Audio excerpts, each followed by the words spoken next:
हुकूमत ने पार्लियामेंट के मॉनसून इजलास से कबल आज बुलाई कुल जमाती मीटिंग। दोनों ऐवानों को अहसन तरीके से चलाने के लिए सभी पार्टियों से होगी ताउन करने की अपील।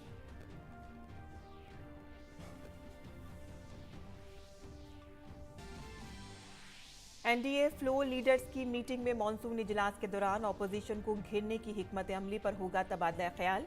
कल से शुरू होने वाले इजलास में कानून साजी और दीगर मौजूआत पर बामानी बहस में हिस्सा लेने की भी होगी गुजारिश।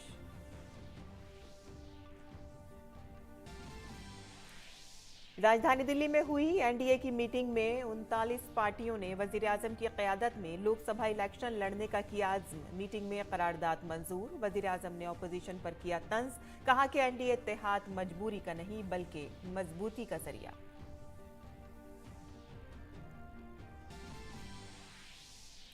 इंदौर में चौथी G20 रोजगार वर्किंग ग्रुप और गुजराए मेहनत की मीटिंग का आज होगा आगाज। मीटिंग में मेहनत रोजगार के साथ साथ समाजी तहफ्फुज पर होगा गौर खौस।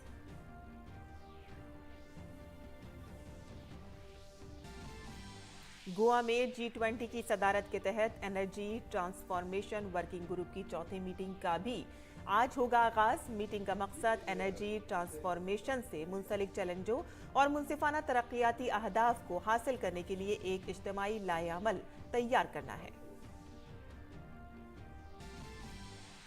शुमाली कोरिया ने आज सुबह मशरिक की जानिब फिर दागे 2 बैलिस्टिक मिसाइल। जापान ने दर्ज कराया अपना एहतजाज। एक दिन पहले हुई है जौहरी सलाहकार ग्रुप की मीटिंग।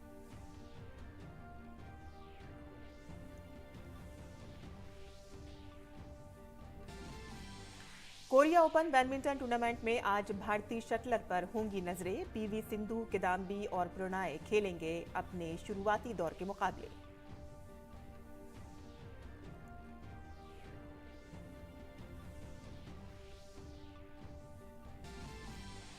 इंग्लैंड और ऑस्ट्रेलिया के दरमियान एशेज सीरीज का चौथा मुकाबला आज से मैनचेस्टर में 2-1 से आगे चल रही ऑस्ट्रेलियाई टीम की जीत के साथ सीरीज अपने नाम करने की होगी कोशिश। दूसरी तरफ इंग्लैंड की टीम सीरीज में बराबरी करने के इरादे से उतरेगी मैदान पर।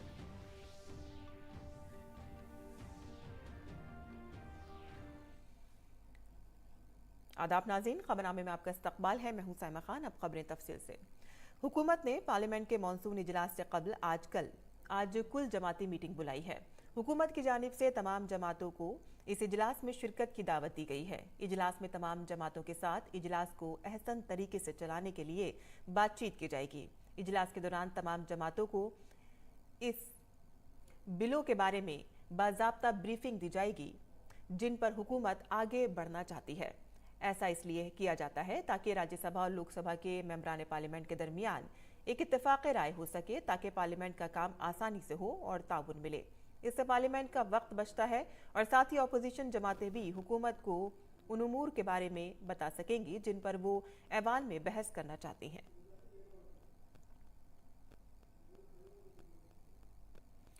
और पार्लियामेंट के मॉनसून इजलास से पहले एनडीए फ्लोर लीडर्स की आज मीटिंग होगी। इजलास में अहम उमूर और पार्लियामानी कामकाज पर तबादला ख्याल किया जाएगा, जिसमें अपोजिशन को घेरने की हिकमत अमली पर भी गौर खौस होगा। मॉनसून इजलास कल से शुरू होगा जो 11 अगस्त तक जारी रहेगा। 23 दिन तक चलने वाले इस इजलास में कुल 17 नशिस्तें होंगी। कबल अजीम पार्लिमानी उमूर के वजीर प्रहलाद जोशी ने तमाम जमातों पर जोर दिया है कि वो पार्लियामेंट के कानून साजी और दीगर कामों में तामीरी ताउन करें। आगे बढ़ते हैं, जहां मुल्क में होने वाले लोकसभा इंतखाबात के लिए तमाम पार्टियों ने तैयारियां शुरू कर दी हैं और इसी के पेश नज़र कल नई दिल्ली में एनडीए की इत्तेहादी जमातों की मीटिंग हुई जिसमें 39 पार्टियों ने हिस्सा लिया। मीटिंग में एक करारदाद मंजूर की गई जिसमें तमाम जमातों ने वजीर आज़म नरेंद्र मोदी की क़यादत में एतमाद का इजहार किया और आइंदा लोकसभा इंतखाबात उनकी क़यादत में मुत्तहद होकर लड़ने का अज़्म किया। करारदाद में एनडीए के इत्तेहादियों ने इंतखाबात जीतने और वजीर आज़म नरेंद्र मोदी की क़यादत में लगातार तीसरी बार मरकज़ में हुकूमत बनाने का एतमाद जाहिर किया। अपोजिशन को आड़े हाथों लेते हुए वजीर आज़म ने कहा कि जब इत्तेहाद इक़्तिदार मजबूरी की वजह से बनता है तो उस इत्तेहाद से मुल्क को बहुत नुकसान होता है।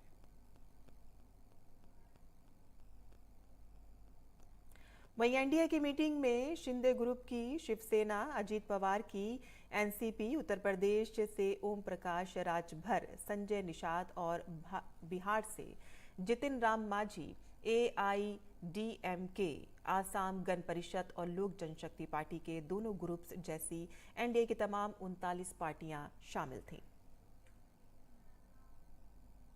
बहुत ही अच्छी मीटिंग हुई और सभी दलों में कॉन्फिडेंस था जो मोदी जी के नेतृत्व में पिछले 9 साल में जो देश के लिए, देश के प्रगति के लिए, देश की उन्नति के लिए जो काम किया है और देश की अर्थव्यवस्था को बनाए रखना या और ऊंचाई पे ले जाना, कई योजनाएं शुरू करना, कई लाखों करोड़ों सभी वर्ग के लोगों के लिए निर्णय लेना, ये सभी पर चर्चा भी हुई और सभी लोगों ने एक साथ होकर एक प्रस्ताव भी रखा मोदी जी के नेतृत्व के समर्थन में और पूरे सभी लोगों ने एक विश्वास दिलाया कि जो 9 साल में जो काम हुआ है, पिछले 50-60 सालों में जितनी डेवलपमेंट नहीं हुई उतने 9 सालों में हुई है। और लोक जनशक्ति पार्टी के सरबराह चिराग पासवान ने कहा कि वजीर आजम नरेंद्र मोदी के हाथ में 2024 में फिर से मुल्क की बागदौड़ होगी।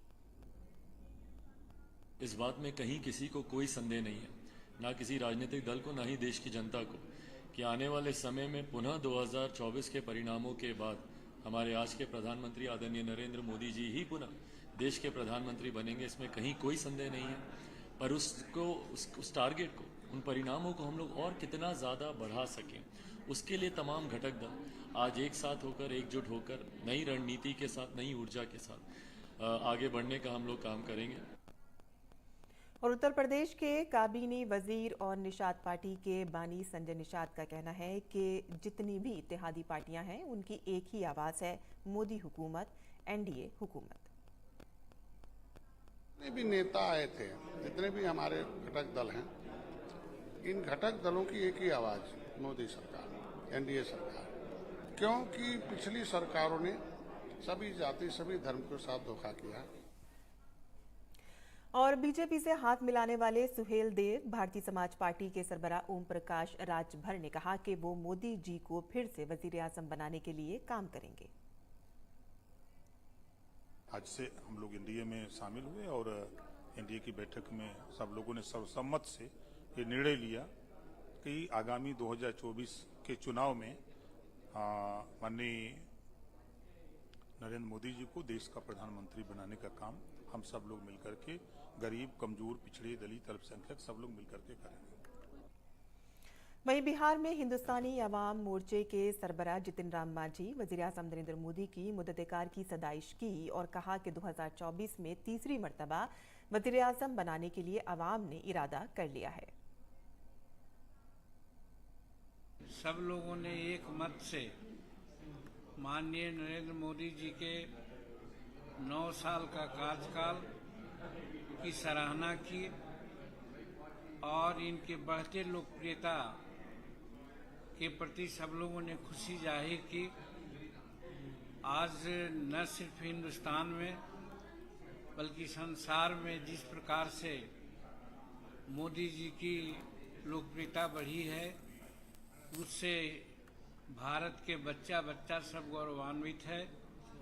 और आज मोदी जी को पुनः 2024 में तीसरा बार भारत के प्रधानमंत्री बनाने के लिए लोग मन बना लिया है। और G20 एम्प्लॉयमेंट वर्किंग ग्रुप की चौथी मीटिंग 19 और 20 जुलाई को मध्य प्रदेश की मालियाती राजधानी इंदौर में होने जा रही है। और इसी के साथ ही 21 जुलाई को इंदौर में G20 ममालिक के रोजगार और मेहनत के वुज़रा की मीटिंग होगी। इंदौर दोनों अहम मीटिंगों के लिए आने वाले मंदोबीन के इस्तकबाल के लिए पूरी तरह से तैयार है। मुल्क का सबसे साफ सुथरा शहर इंदौर एक बार फिर G20 और दीगर मधु ममालिक से आने वाले मेहमानों के इस्तकबाल के लिए तैयार है। G20 एम्प्लॉयमेंट वर्किंग ग्रुप की चौथी मीटिंग इंदौर में 19 और 20 जुलाई को होने जा रही है। यही नहीं, इस मीटिंग के फौरन बाद 21 जुलाई को ही G20 ममालिक के रोजगार और मेहनत के वज़रा की मीटिंग का एहतमाम किया गया है। G20 के एम्प्लॉयमेंट वर्किंग ग्रुप की चौथी मीटिंग में ही वही 3 मसाइल जेर बहस आएंगे, जिन पर गुवाहाटी, जोधपुर और जनेवा मीटिंगों में संजीदा बहस हो चुकी है। 3 मौजूआत में से पहला मौजू addressing the global skills gap, दूसरा मौजू gig and platform economic and social democratic और तीसरा मौजू sustainable funding of social security है। तीनों उमूर पर हतमी ऐलान वजारती सेहत के इजलास के बाद सामने आएगा। हमने 3 ऐसे थीम लिए हैं जो कि आज पूरे विश्व में बहुत प्रचलित हैं और सारे देश उनसे जूझ रहे हैं। पहली इशू जो हमने ली है वो है गिग एंड प्लेटफॉर्म वर्कर्स। दूसरा विषय जो हमने लिया है वो है स्किल गैप का एनालिसिस और उसकी मैपिंग। तीसरा इशू है कैसे हम सोशल सिक्योरिटी को सस्टेनेबल करें। 19 और 20 जुलाई को रोजगार वर्किंग ग्रुप के इजलास में G20 मधु ममालिक और बैनुल-अक़वामी तंजीमों समेत 86 मंदुबीन शिरकत करेंगे। दूसरी जानिब अगर हम 21 जुलाई को होने वाले लेबर एंड एम्प्लॉयमेंट वजारती इजलास की बात करें तो इसमें G20 ममालिक और मधु ममालिक के 25 वज़राए मेहनत व रोजगार समेत 165 नुमाइंदे शिरकत करेंगे। इंदौर में 3 दिन तक गैर मुल्की मेहमानों को मालवा की सकाफत और खानों से लुत्फ अंदोज होने का मौका मिलेगा।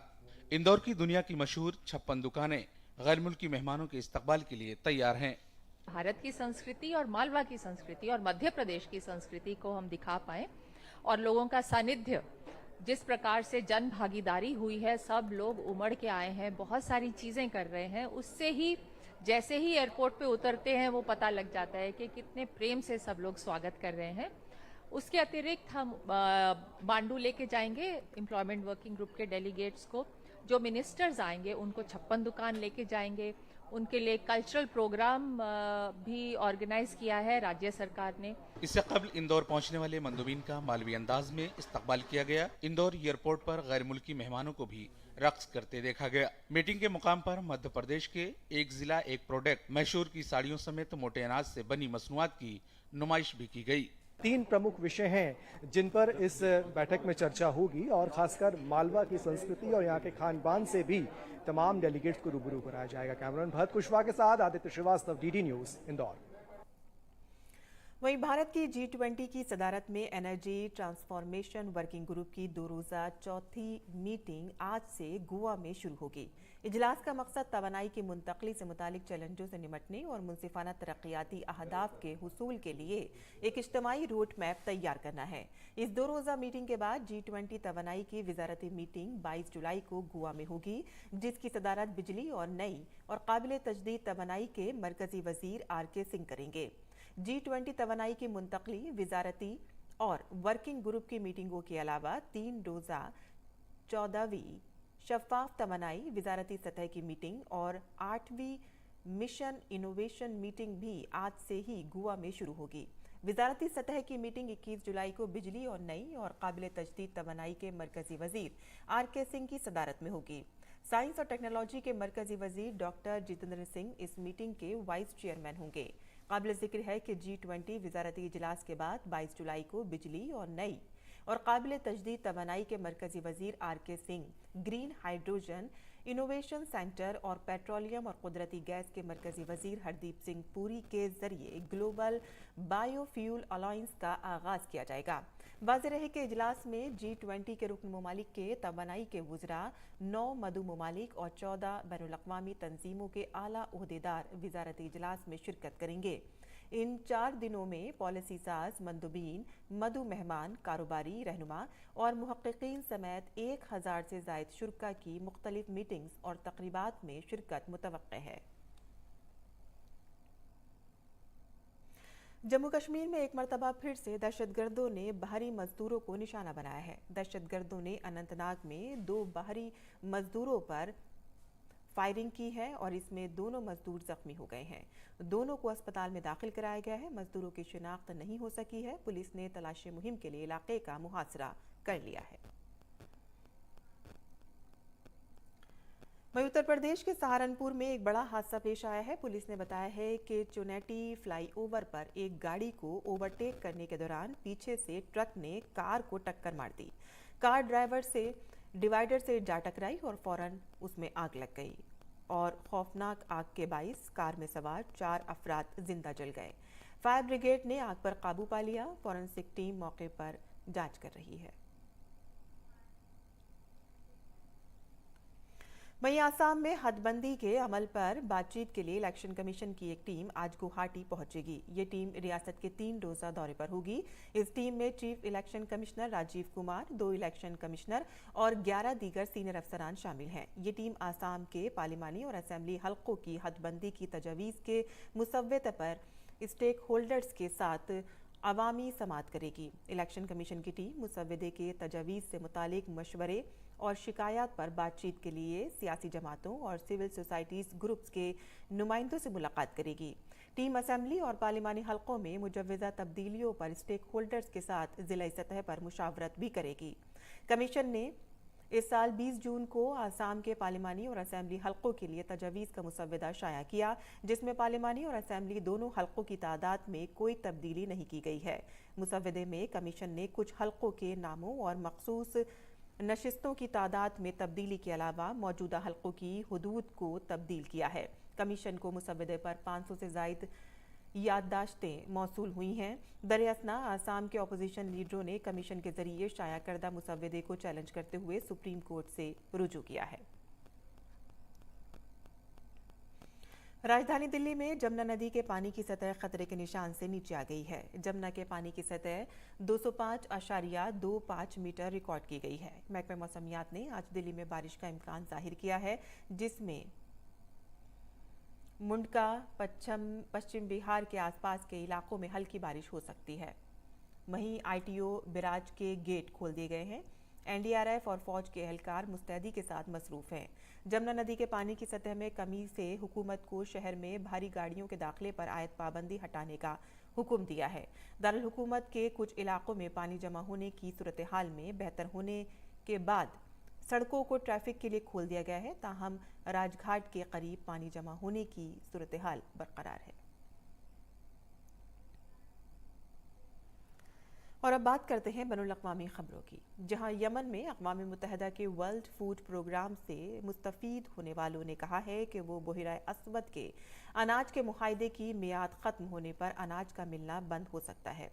यमन में इस्तेफ़ादा करने वालों को पहले ही बहुत कम ग़िज़ाई अशिया मिल रही हैं। यमन में मालियाती बहरान और आलमी इफ़राती ज़र और अनाज की रसाई के मसाइल ने अनाज का बहरान पैदा कर दिया है। यमन में कई ख़ानदानों के लिए खुराक की कीमत बढ़ गई है। रूस की जानिब से अनाज के मुआहदे से दस्तबरदारी के बाद अब उन्हें ख़दशा है कि अक़वाम मुत्तहिदा के फूड प्रोग्राम से मिलने वाला अनाज मज़ीद कम हो जाएगा।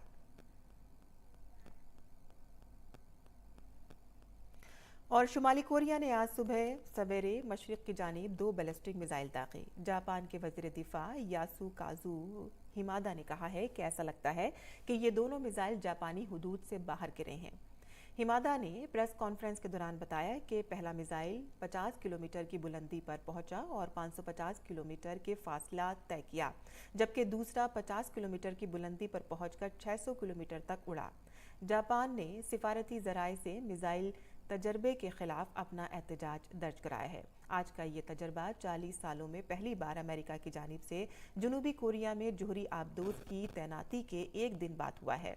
1980 के बाद पहली बार अमेरिका ने जजीराए नुमा कोरिया में अपनी आबदोज भेजी है। पाकिस्तान के शहर पेशावर में गुज़िश्ता रोज़ सिक्योरिटी फोर्सेस के काफिले को निशाना बनाते हुए एक खुदकुश हमला किया गया। इसमें 2 अफराद हलाक और 8 जख्मी हुए। जख्मियों को मकामी अस्पताल में दाखिल कराया गया है, जिनमें बाज़ की हालत तशवीशनाक बताई जा रही है। हमले की जिम्मेदारी एक नई तश्कीलशुदा दहशतगर्द तंजीम तहरीक जिहाद पाकिस्तान ने कबूल की है।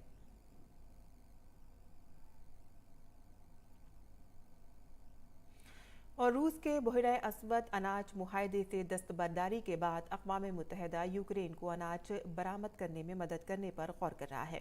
अक़वाम मुत्तहिदा के तर्जुमान स्टीफन दुजारिक ने कहा है कि यूक्रेन की अनाज की बरामदात के बारे में मुख्तलिफ आरा हैं और साथ ही उन्होंने कहा है कि यूक्रेनी अनाज, रूसी खाद को आलमी मंडी में दस्तयाब कराने के लिए तमाम मुमकिन तरीके तलाश करना जारी रखेंगे। बहरा अस्वद के मुआहदे पर अक़वाम मुत्तहिदा और तुर्की ने गुज़िश्ता साल जुलाई में दस्तखत किए थे, ताकि रूस के फरवरी 2022 में यूक्रेन पर हमले के बाद पैदा होने वाले खुराक के आलमी बहरान से निपटा जा सके।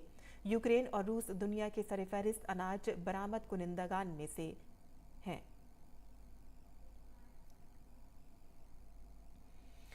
और यूक्रेन के वजीर ख़ारजा दिमित्रो कुलेबा ने कहा है कि बहरा अस्वद के अनाज के मुआहदे के मुतबादिल के तौर पर हर मुमकिन मुतबादिल पर गौर किया जा रहा है। कुलेबा ने कहा कि बहरा अस्वद के अनाज के मुआहदे की बहाली पर तवज्जो दी जा रही है और इसके लिए या तो मौजूदा ढांचे को जारी रखा जाएगा और या इस सिमत में एक नए मॉडल पर काम किया जाएगा। रूस की जानिब से पीर को बहरा अस्वद के अनाज के मुआहदे से दस्तबरदारी के बाद यूक्रेन दीगर मुतबादिल पर गौर कर रहा है। इजरायली वज़ीर-ए-आज़म बेंजामिन नेतन्याहू के अदालती इस्लाहात के मंसूबे के खिलाफ मुल्क गिर एहतजाज जारी है। मुजाहिरीन गुज़िश्ता रोज़ तिल अबीब के स्टॉक एक्सचेंज और फौजी हेडक्वार्टर के बाहर जमा हुए और शाहराहों को ब्लॉक कर दिया। वज़ीर-ए-आज़म के मुआविनीन की जानिब से अगले हफ्ते कानून साजी पर वोटिंग से कबल पार्लिमानी कमेटी के जरिए मुतनाज़ा कानून साजी को आगे बढ़ाने के बाद अवामी गुस्सा बढ़ गया। मुजाहिरीन में शामिल ज़्यादातर फौजी रिजर्व ने इंसानी जंजीर बनाई और वस्ती तिल अबीब में इजराइल के फौजी हेडक्वार्टर के दाखिली दरवाजों में से एक को रोक दिया। इजराइल मेडिकल एसोसिएशन ने भी इस कानून के खिलाफ एहतजाज में आज 2 घंटे की हड़ताल का ऐलान किया है। पुलिस ने बताया है कि वस्ती इजराइल में मुजाहिरों के दौरान अवामी परेशानी के शुबे में कम से कम 19 अफराद को गिरफ्तार किया गया है। अमेरिकी रियासत फेनिक्स के शहर एरिजोना में गर्मी ने गुज़िश्ता 50 साल का रिकॉर्ड तोड़ दिया है। गुज़िश्ता रोज़ एरिजोना में शहर का दर्जे हरारत लगातार 19वें दिन 43 डिग्री सेल्सियस से ऊपर रहा और इससे पहले साल 1974 में पारा मुसलसल 18 दिन तक 43 डिग्री सेल्सियस से ऊपर रहने का रिकॉर्ड था। एरिजोना में बढ़ते हुए दर्जे हरारत की वजह से लोगों को घरों से निकलना मुश्किल हो रहा है। वर्ल्ड मेट्रोलॉजिकल ऑर्गेनाइजेशन ने हलाकतों के बढ़ते हुए खतरे के तई खबरदार किया है क्योंकि जनूबी और मशरकी यूरोप, एशिया और अमेरिका के बेशतर हिस्सों में लू का कहर शिद्दत इख्तियार कर सकता है। वहीं यूनान के दारुल हुकूमत एथेंस में दूसरे रोज भी जंगल में आग लगने से लोगों को शदीद तबाही का सामना करना पड़ा। एथेंस के शुमाल मगरिब में एक वसी इलाके में जंगल की आग ने कारों, इमलाक और सैकड़ों मकानात को तबाह कर दिया, जिससे मकीन अपने घरों को छोड़ने पर मजबूर हो गए। एथेंस के करीब मुंद्रा में जहां कई घर जल गए और एथेंस के हुक्काम का कहना था कि आग 8 किलोमीटर के दायरे में फैलने के बाइस इलाके में धुएं के बादल छाए हुए हैं और आग लगने के वाक़े के बाद पुलिस ने मुतासरा इलाकों से 300 से ज़ायद अफराद को निकाल लिया है।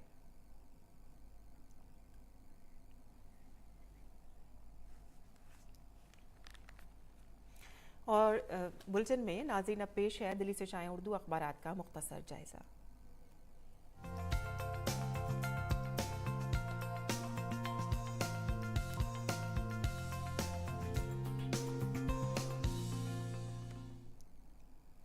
तो दिल्ली से शाया होने वाले उर्दू के अखबारात पर नज़र डालते हैं, जिसकी अहम सुर्खियां कुछ इस तरह से हैं। आज कुल जमाती मीटिंग बुलाई गई है। हुकूमत ने मानसून इजलास से कबल आज कुल जमाती मीटिंग बुलाई है। वाज़ेह रहे कि कल से कुल मानसून इजलास शुरू होने जा रहा है। आगे बढ़ते हैं, जहां अपोजिशन ग्रुप्स के ने एक इंडिया नाम से एक ग्रुप तश्कील दिया है, जिसे मुकाबले के लिए हिकमत अमली तय करने में एनडीए सरगर्म है। 38 बड़ी और छोटी इलाकाई पार्टियों के लीडरों के साथ दिल्ली के अशोका होटल में कौमी जमहूरी इत्तेहाद की मीटिंग हुई है। आगे बढ़ते हैं, जहां ऑनलाइन गेमिंग्स पर 28% जीएसटी से सालाना 20,000 करोड़ का इजाफी रेवेन्यू मौसूल होगा। आगे बढ़ते हैं, जहां जदीद तरीन सहूलियात से मजीद पोर्ट ब्लेयर के बैनुल-अक़वामी हवाई अड्डे का इफ्तिताह किया गया। रूस ने यूक्रेनी अजनास की तरसील का मुआहदा खत्म कर दिया है। आलमी सफ़े की ये एक बड़ी खबर है।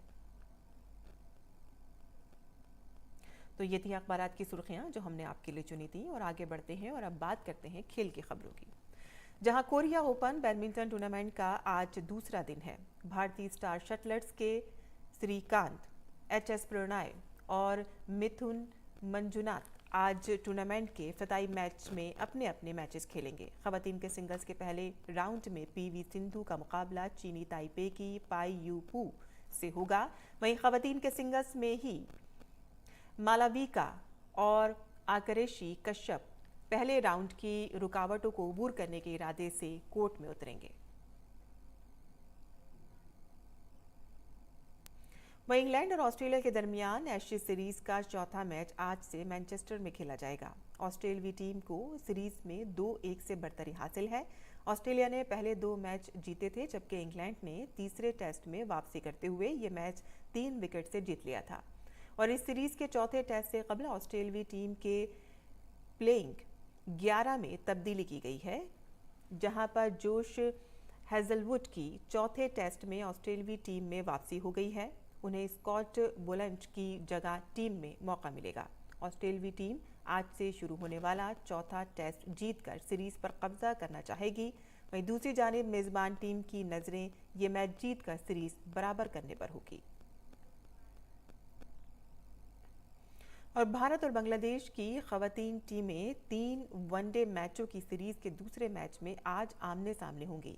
सीरीज के पहले मैच में भारतीय खवातीन टीम को बांग्लादेश के हाथों इबरतनाक शिकस्त का सामना करना पड़ा। इस मैच में बांग्लादेश ने भारत को डकवर्थ एंड लुइस तरीके के तहत 40 रन से शिकस्त दी थी। और आज के मैच में भारतीय टीम वापसी करके सीरीज को बराबरी पर लाना चाहेगी। वहीं दूसरी जानिब बांग्लादेश आज का मैच जीतकर सीरीज में नाकाबिले तस्कीर बढ़तरी हासिल करने की कोशिश करेगी। और अब जान लेते हैं मुल्क भर के मौसम का मिजाज।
और